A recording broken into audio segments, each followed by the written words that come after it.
Music by माँ Kalika recording studio.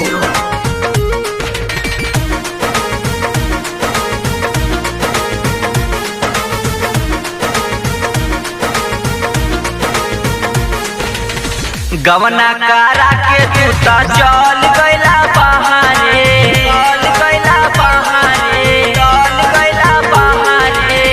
रहब ना हमहू जा तानी नई हरे, तानी नई हरे, तानी नई हरे। गवना करा के तू तो चल गइला बहारे, रहब ना हमहू जा तानी नई हरे। तू तो गुजरात में राजा जी काहे चल गैला हो, बोला ना।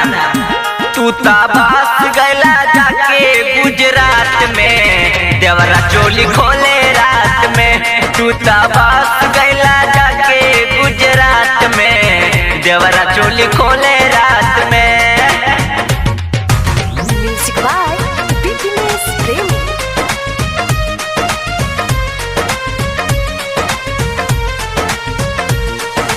तोहरा बिना लागे नहीं घरवा में मन, सुनाए सजन, सुनाए सजन।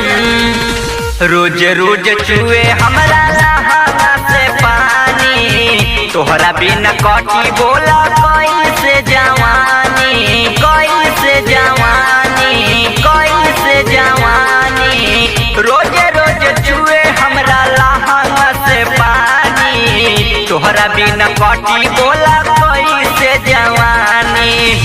तब बोला कहिया हम सुतब तोहरा साथ में, सुना ना देवरा बड़ी तंग करता हो।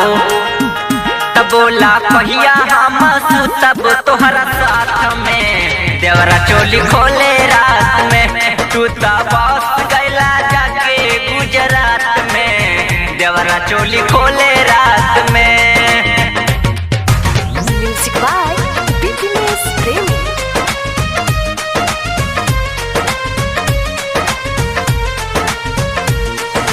देवारा दुलरुआ बड़ी करता दे तंग, घरे आवाए सजन, घरे आवाए सजन। सैया बिन निर्मल हमर बतिया के मानी, बुझत नहीं के बाड़ा हम कैसे रहतानी, कैसे रहतानी, कैसे रहतानी। सैया बिन निर्मल हमर बतिया के मानी, बुझत नहीं के बाड़ा हम कैसे रहतानी।